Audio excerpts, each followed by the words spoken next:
नमस्कार, मैं हूं प्रभु चावला। सीधी बात में आज बारी है बीजेपी के राष्ट्रीय अध्यक्ष लाल कृष्ण आडवाणी जी की। आडवाणी जी, आपका स्टूडियो में स्वागत है। एक बात बताइए, गोवा भी आपके हाथ से गया, आपके हाथ से झारखंड भी गया, तो लगता नहीं कहीं आपकी रणनीति या राजनीति में कोई खामियां रह गई? हमको सफलता न मिली होती तो कुछ नहीं होता। हमको सफलता मिली। आखिर तो ये बिहार और झारखंड, ये दोनों प्रदेश ऐसे थे कि जिसमें 9 महीने पहले हमको सबसे ज्यादा विफलता मिली। सारे झारखंड में जहां हमारी सरकार थी और जहां पर पहले हमारे पास अच्छी खासी लोकसभा की सीटें थी, केवल 1 सीट मिली। उसी प्रकार से बिहार में हमारी हालत खराब हुई और उसी का परिणाम है कि नहीं तो सब लोग समझते थे कि बिहार में फिर से लालू फिर से आ जाएगा, चौथी बार जीतेगा, 20 साल राज करेगा। वो नहीं हुआ, इसीलिए ये सब कुछ हुआ है। अर्थात कि अगर आप कहें रणनीति की विफलता का कारण है, मैं तो कहूंगा उल्टी बात है, रणनीति की सफलता का कारण। आडवाणी, इसका मतलब ये है कि 200 आपकी जो 47 कितनी सीटें हैं बिहार के अंदर, उसके अंदर आपको 37 मिलती हैं सीटें, तो आप उसको सफलता मानते हैं। अगर आप जहां पर आप 2000 से कंपैरिजन करें तो आपकी वहां पर नुकसान हुआ। झारखंड के अंदर भी आपको इतनी सीटें नहीं मिली जितनी आपके पास थी। आप लोकसभा से कंपैरिजन क्यों करते? लोकसभा में तो केंद्रीय सरकार थी, हार गए, ठीक है, परंतु 15 साल के लूट राज, जिसको आप कहते हैं जंगल राज कहते हैं, तो उसके बावजूद भी बीजेपी को 1 सीट का बढ़ोतरी पहले से राजनीति में करम पहले से 37 से भी कम क्यों थी? वहां पर जो किसी की सफलता विफलता होती है उसके कई कारण होते हैं और उनमें हम धीरे धीरे बढ़ करके, लेकिन इस बार हमने तो पूरा का पूरा ध्यान एनडीए पर दिया। यहां तक कि अगर नेता भी कोई घोषित किया, शायद ही किसी गठबंधन के इतिहास में ऐसा हुआ होगा कि जो गठबंधन का सबसे बड़ा दल देश भर में माना जाता है वह स्वयं कहे कि हमारा नेता जो है वो फलानी हमारे सहयोगी दल का नेता होगा। ये सारी जो बातें हैं वो इस बात के प्रमाण है कि हमने बिहार में, हमने झारखंड में, दोनों में एनडीए ने एक इकाई के रूप में सारा संघर्ष किया। उसको आप हार नहीं मानते, रणनीति का फेलियर नहीं मानते? मैं नहीं मानता हूं, मैं तो मानता हूं बहुत बड़ी सफलता मानता हूं उसको। तो आपको लगता है जो उसके बाद आपने कहा जो किया, एक बहुत बड़ा, जैसे इस शब्दों का प्रयोग आप बहुत कम करते हैं, नपे तुले शब्द प्रयोग करते हैं, सुपारी किलर, आपने इतनी बड़ी बात कह दी, इसके पीछे आपको इतना गुस्सा क्यों आया उसमें? वैसे मैं आपको बताऊं कि लोगों को ये थोड़ा सा अजीब लगा। मैंने वैसे किसी एक अखबार को कोट ही किया था, लेकिन मैं मानता हूं कि कोई अगर किलर है तो वो किलर बड़ा अपराधी है। कोई अगर सुपारी किलर है तो उसका मतलब है कि वो किसी दूसरी की ओर से कर रहा है, वो इतना बड़ा अपराधी नहीं है। तो आपने वो जो गवर्नर थे उनके लिए कहा था ना कि वो किसी और के ब्याह से किलर, तो आपका इशारा किधर था? मेरा इशारा नई दिल्ली की तरफ था। नई दिल्ली में किलर तो नाम है ना। मैं किसी को नाम नहीं दूंगा, यद्यपि मैं समझता हूं कि जिस प्रकार की बड़ी घटना हुई है उस घटना में प्रधानमंत्री जी का दायित्व है कि वो रिस्पॉन्सिबिलिटी फिक्स करे।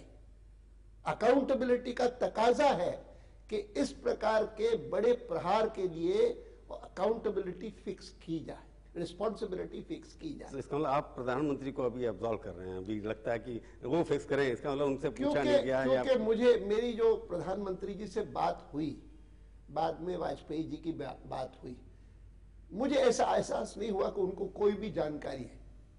उन्होंने कहा कि ऐसा आपको आशंका है तो इसका निराकरण होना चाहिए, ऐसा कुछ नहीं गलत होना चाहिए, मैं बात करूंगा गृह मंत्री से। तो और उन्होंने गृह मंत्री से बाद में बात की। आप तो प्रधानमंत्री रहे हैं, गृह मंत्री रहे हैं 6 साल तक प्रधानमंत्री, आपको लगता है गवर्नर कुछ इन दोनों से पूछे बिना कुछ कर सकते हैं? तो आपका इशारा तो एक्चुअली प्रधानमंत्री नहीं है तो फिर सोनिया गांधी की तरफ ही होगा ना? नहीं, मैं किसी को और भी संकेत नहीं कर रहा हूं, इशारा नहीं कर रहा हूं। नई दिल्ली और प्रधानमंत्री को पता नहीं था। अलबत्ता मैं ये जरूर कहूंगा कि मैंने विज्ञापन देखे हैं शिबू सोरेन की ओर से, जिसमें उन्होंने धन्यवाद दिया है कांग्रेस अध्यक्षा को, उन्होंने मुख्यमंत्री बनाया। तो उस विज्ञापन से निकलता है कि सुपारी किलर तो 10 नंबर पे बैठे। लेकिन उन्होंने भी कहा है कि मुझे पता नहीं, ये सब गवर्नर ने किया है।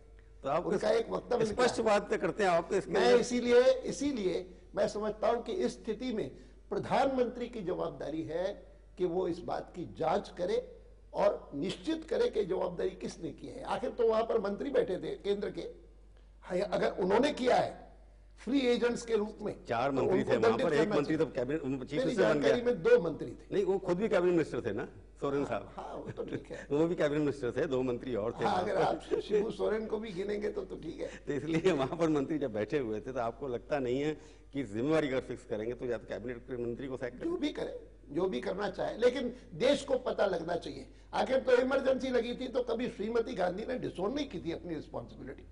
Everyone knew that she has done it. पर आपको लगता नहीं कि जो राज्य आप कहते हैं पार्टी विद द डिफरेंस, ये एक आपका स्लोगन था जो वहां पर किया आपने भी झारखंड के अंदर, एमएलए को हेलीकॉप्टर में उठा के ले गए, उनको दबा लिया, जब वो स्वतंत्र रूप से आपके साथ हैं तो ये सब करने की जरूरत क्या थी? हेलीकॉप्टर से उठा करके ले जाना जरूरी इसलिए हो गया क्योंकि उनके ऊपर केसेस का उनको रोको, ये आरोप लगाओ कि इनको किडनैप किया गया है, ये सब होने लगा। ऐसे कभी हुआ है?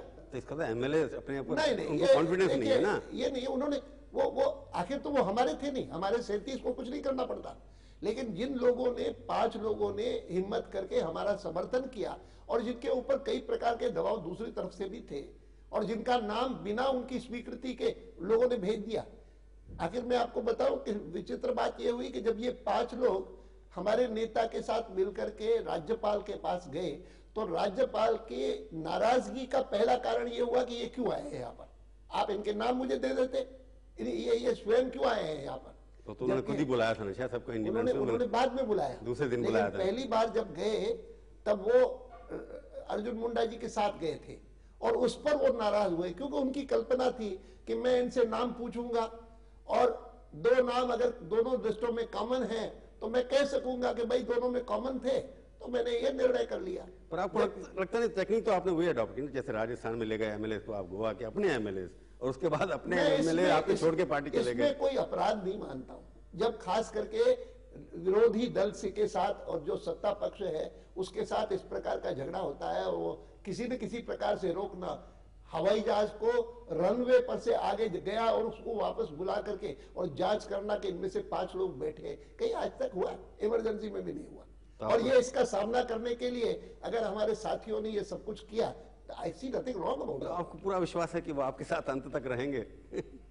मैं आशा करता हूं कि हमारे साथ नहीं रहेंगे नहीं तो यहाँ आते ही नहीं, क्योंकि अभी तो बंद करके रखा हुआ ना कमरों के अंदर। कहीं बंद करके नहीं रखा है, क्योंकि बंद करके रखा है ये गलत है, लेकिन हाँ ये जरूर है, कोशिश ये है कि उनके ऊपर वो प्रेशर न हो दूसरी तरफ से। क्योंकि गोवा में तो लोग जो आपके साथ आए थे वो चले गए, फिर छोड़ दी पार्टी आपकी उन्होंने, यहाँ पर भी इस तरह का कुछ हो सकता है ना? कोई नहीं गया सिवाय एक के। वो जयपुर आए थे और जयपुर के बाद चले गए, स्वयं गया। हाँ ठीक है, वो कमी है, उसमें कोई दिक्कत नहीं। तो आप क्या लगता है कि जो आपका एक जजमेंट आया था, बोमाई जजमेंट, उसमें यह था कि फ्लोर ऑफ द असेंबली के अंदर ही प्रूव होना चाहिए, तो आप लोग उस कॉन्स्टिट्यूशन को मानते हैं, उस जजमेंट को मानते हैं, तो आप इंसिस्ट क्यों कर रहे हैं कि ये सब गलत किया? फ्लोर ऑफ द असेंबली में प्रूव करिए अपने। फ्लोर ऑफ द असेंबली पर होने से पहले जो पहला निर्णय है वो गलत किया।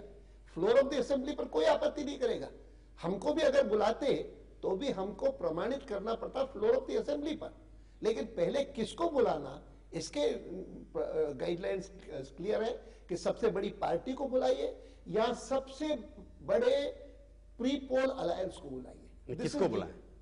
अगर हमको ही बुलाए, सबसे बड़ी पार्टी को अगर बुलाएं तो भी एक्सेप्टेबल होगा ना फिर आपको? हाँ, उसमें कोई नहीं, सबसे बड़ी पार्टी वो in case of a hung assembly it has to be the सबसे बड़ी पार्टी अगर है तो या सबसे बड़ा प्री पोल अलायंस। नहीं तो उसमें ये कंफ्यूजन होने वाला है बिहार के अंदर कि सबसे बड़ी पार्टी या सबसे बड़ा प्री पोल अलायंस। सबसे बड़ी पार्टी अगर मानो प्री पोल अलायंस से भी बड़ी है तो अगर सबसे बड़ी पार्टी है जो कि प्री पोल अलायंस से भी बड़ी है, but pre poll alliance is considered 1 unit. तो आपको लगता नहीं कि राज्य जो गवर्नर ने किया वहां पर जाकर के उसका तो फैसला 1 वोट के ऊपर था, आपके पास 1 ही वोट फालतू था, जब उसने तय कर लिया कि गवर्नर ने कि मैंने इनको बुलाया तो उसमें तो फ्लोर असेंबली में टेस्ट होने देना चाहिए, क्योंकि उन्होंने सार्वजनिक रूप से कहा कि I am not going by numbers, I have to make an assessment as to which government is a stable government. This kind of approach itself revealed a bias and privately he is believed to have told people majority minority किसी की भी हो शिबू सोरेन बनेगा। मतलब आपको लगता है governor साहब पॉलिटिकली एक्टिव ज्यादा थे? काफी एक्टिव थे, लेकिन वो अपनी तरफ से ही एक्टिव थे या किसी के इशारे पर एक्टिव थे? मैं चाहूंगा कि प्रधानमंत्री पता लगाए। अच्छा, किसके इशारे पे वो काम कर? प्रधानमंत्री जी जो है ना उनको भी बहुत क्षति हुई है झारखंड के सरकार को। अच्छा, किसके इशारे पर वो काम कर रहे थे मैं आपसे पूछूंगा एक छोटे से ब्रेक के। सीधी बात में आपका एक बार फिर से स्वागत है। आज हम बातचीत कर रहे हैं बीजेपी के राष्ट्रीय अध्यक्ष लालकृष्ण आडवाणी से। आडवाणी जी, आप कह रहे हैं कि ये किसके इशारे से ये काम हो रहा है। मैं, आप होम मिनिस्टर है, डिप्टी प्राइम मिनिस्टर है, आपसे पूछता हूँ कि गवर्नर किस तरह से ऑपरेट करे, उसकी गाइडलाइंस क्या होनी चाहिए, उसमें कोई परिवर्तन मूल होने चाहिए कि ये जो कुछ हो रहा है नई चीजें हैं, ऐसा दिखाई नहीं दे रहा है। कोई परिवर्तन की औपचारिक जरूरत नहीं है, लेकिन जिस ढंग से ये सरकार 9 महीने चल रही है उसमें प्रधानमंत्री के पद का बहुत अवमूल्यन हुआ है, डिवैल्यूएशन हुआ है। और उसमें मैं मानता हूं कि जब तक स्वयं प्रधानमंत्री इसके बारे में कॉन्शियस होकर के अपनी वास्तविक अथॉरिटी को अफर्म नहीं करते, तब तक ये दोष चलते रहेंगे। आपको लगता है कि अभी जो 2 पावर सेंटर्स हैं, प्राइम मिनिस्टर की अथॉरिटी थोड़ी अंडरमाइन हुई है? बहुत अंडरमाइन क्या हुई, it's become sometimes it becomes farcical. जो लोग जाकर के और दूसरों से मिले, ये कोई अच्छी बात नहीं। आप कहेंगे कि कैप्टिव प्राइम मिनिस्टर है इस वक्त, तो क्या? मैं कोई ये शब्द नहीं प्रयोग करूंगा, लेकिन मैं ये जरूर कहूंगा कि इन 9 महीनों में प्रधानमंत्री के पद का बहुत अवमूल्यन हुआ है, उसको बहुत क्षति हुई है, उसकी अथॉरिटी इरोड हुई है, और यह लोकतंत्र के हित में नहीं। तो इसके वजह, इसको जोड़ते आप राजभवन से कैसे, क्योंकि आपको लगता नहीं कि पॉलिटिकल गवर्नर अपॉइंट करेंगे, तो एक बात पे सहमत हैं कि कोई पॉलिटिकल पार्टी का व्यक्ति गवर्नर नहीं बनना चाहिए, इस तरह के शक नहीं उठते हैं? अगर आप पॉलिटिकल गवर्नर नहीं होते शायद ये बात नहीं कहते आप। नहीं, मैं इस मत का नहीं हूं कि पॉलिटिकल लोग नहीं अपॉइंट किए जाने चाहिए, और यह मेरा ही मत नहीं है, प्राय सब पॉलिटिकल पार्टीज का मत है कि हिंदुस्तान में कुल मिलाकर के पॉलिटिकल पर्सन के बारे में या पॉलिटिशियन के बारे में जो धारणा बनती जा रही है, और माना जाता है कि अगर कोई फॉर्मर ब्यूरोक्रेट है, फॉर्मर जज है, फॉर्मर आर्मी ऑफिशियल है, तो he is essentially a better person than the former politician. I don't subscribe to this view. Politician को अपॉइंट करते हुए वहां की स्टेट गवर्नमेंट को जरूर पूछना चाहिए, चीफ मिनिस्टर से कंसल्ट। जो आपने फॉलो किया? जब मैंने अक्षरशः फॉलो किया, और 6 साल में मैं कह सकता हूं कि एक भी नियुक्ति किसी राज्यपाल की नहीं हुई बिना वहां के मुख्यमंत्री से सलाह के। सलाह ही नहीं, लगभग सहमति। आपके जो लीडरशिप है आजकल अखबारों के थ्रू बात करती है, कर्नाटक में भी ये हो रहा है। आज से कुछ समय पहले था, अब काफी कम है। मतलब लेटेस्ट एग्जांपल गुजरात में भी हो रहा है, रोज कुछ ना कुछ छप रहा है कि आप जाएंगे आडवाणी जी एमएलए से मिलेंगे, जहां जहां आपकी मैंने उनको कहा एमएलए से मिलेंगे नहीं, एमएलए मिलना चाहते थे मुझसे, मैंने कहा आप विधानसभा का सेशन पूरा करके आइए, मैं जरूर मिलूंगा। मैं कभी किसी को ना नहीं करता, तो I have been very accessible to all, no problem. नहीं, मेरा कहने का जो आपने नाम लिया कि पार्टी, कांग्रेस पार्टी जीत गई, उसका उनकी पार्टी के अंदर एक व्यक्ति या एक इंसान की टोटल मलकियत है। आपके यहाँ तो डेमोक्रेसी है, आप लोग सब मिलकर चलते हैं, तो डिसिप्लिन आपकी पार्टी के अंदर जो होना चाहिए वो दिखाई नहीं देता। अब थोड़ा कम इनडिसिप्लिन है, पर अभी तो है ना। देखिए प्रभु जी, आपने दोनों बातें बिल्कुल सही कही कि हमारा शुरू से लेकर के जब से यह पार्टी बनी है, कोशिश ये रही है कि ये अधिनायकवादी पार्टी, चाहे हमको कहते थे आपके यहाँ पर डिसिप्लिन है तो उसका क्या मतलब चाल का ये तो आपका नागपुर से आदेश आता है और वो उसके अनुसार चलते हैं, जबकि fact is that we have all along maintained a measure of internal democracy which is remarkable and which has strengthened the party. At the same time, it is internal democracy has to be accompanied by discipline, और उस discipline पर stress कहीं बीच में, खास करके जब extraordinary growth हुआ पिछले 1-2 दशकों में, तब थोड़ा कम हुआ, और खास करके ये tendency to talk to the media freely as you talk at home, वो नहीं चलेगा। उसको कर्व करने की अभी इन दिनों में कोशिश हुई है और उसमें सफलता भी मिली है। आपका चुनाव जीते, आपने मध्य प्रदेश में जीते, आपने गुजरात में जीते, आपने राजस्थान में जीते, और गोवा में भी आपके पास चारों एक नेता थे, संगठन भी मजबूत था, दोनों का कॉम्बिनेशन था। मैं इसलिए कह रहा हूँ इन चारों नेताओं के पीछे कुछ ना कुछ लोग लगे हुए हैं, चाहे गिराने में, छपवाने में। उमा जी तो गई बाहर, अपने उन्होंने कुछ किया होगा, कुछ उनके पीछे लोग लग गए। मोदी जी के पास शुरू से लगे हुए हैं, अब वासु के पीछे लगे हुए हैं, और बिहार में आपका कोई नेता नहीं, गुजरात आपके हरियाणा में कोई नेता नहीं। आप जाकर के सरकारें देखिए, मैं गुजरात की ही बात करूं, नहीं, आप तो मेरा पॉइंट, सरकार अच्छी चल रही है पर पार्टी के वर्कर उसको डिमोलिश करने में लगे हुए हैं, राजस्थान में और हरियाणा गुजरात में लगे हुए हैं। Internal discipline should not be regarded as rebellion against the chief minister. No, internal democracy अगर है उनको अपनी बात कहने का अधिकार है। इतना ही मैं उनको सिखाता हूं कि भाई ये पत्र पत्रिकाओं के द्वारा मत करो, आप डायरेक्टली जाकर के उनको कहो, मुझे कहो, इसमें कोई आपत्ति नहीं। मैंने कहने का मतलब जहां जहां आपकी तो लोकल लीडरशिप स्ट्रांग थी, कांग्रेस जो सफर किया इसलिए कि लोकल लीडरशिप को उसने पनपने नहीं दिया। आपके यहाँ उल्टा हुआ, आपने लोकल लीडरशिप बिल्डअप की, और अब ये टेंडेंसी आ गई कि लोकल लीडरशिप को दबाया जा रहा है और नई लोकल लीडरशिप क्रिएट नहीं कर रहा है। हरियाणा में आपका लीडर नहीं, बिहार में कोई लीडर नहीं। अगर बिहार में प्रेस रिलीज हमारे पास आती थी कि कौन से केंद्रीय नेता ने कितनी पब्लिक मीटिंग की, लोकल नाम तो नहीं आता था उसके अंदर। तो ये टेंडेंसी अच्छी है।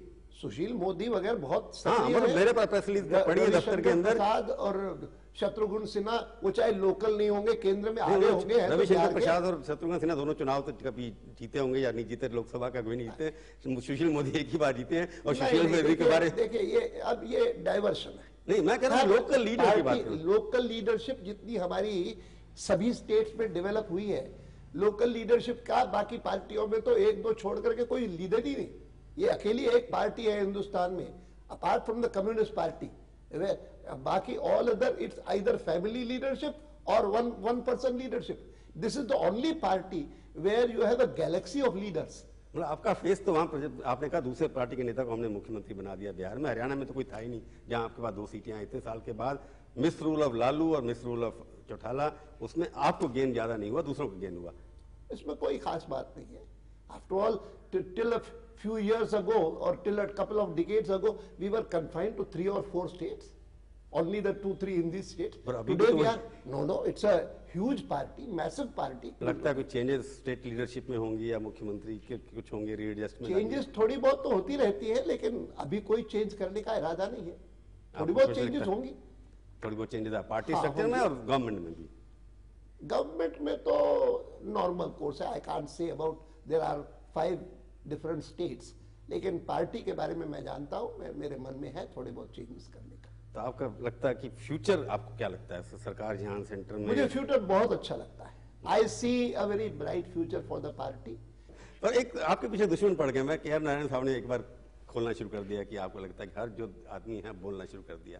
तो नारायण साहब क्योंकि बड़े इंपॉर्टेंट रहे हैं, प्रेसिडेंट रहे, उन्होंने कहा जी गोधरा के ऊपर या गुजरात के ऊपर government was very lakhs, action नहीं लिया था। आपको उसके ऊपर कोई रिएक्शन? मुझे पता नहीं है कि क्यों, किस प्रसंग में क्या बात उन्होंने कही, अचानक गोधरा उनको याद आ गया। उन्होंने यही कहा कि आर्मी देर से भेजी और मैंने काफी लिखा कि आपने। मुझे जहां तक स्मरण है आर्मी बिल्कुल तुरंत गई थी, जैसे ही हुआ। यहां तक कि मोटिव क्या होगा उनका? सीमा से मोटा, ये मैं I am not going to attribute motives. बड़े पार्ट ऑफ बिग प्लान नहीं लगता आपको इसमें कोई? I don't see conspiracy in everything, I don't see. Advani हमारे स्टूडियो में है, बहुत बहुत धन्यवाद। तो ये थी आज की मुलाकात। सीधी बात का ये कार्यक्रम आपको कैसा लगा? आप अपनी राय हमें ईमेल के जरिए भी भेज सकते हैं। हमारा ईमेल का पता है sb@aajtak.com। अगले हफ्ते आएगी बारी एक और हस्ती की। इंतजार कीजिए तब तक और देखते रहिए आज।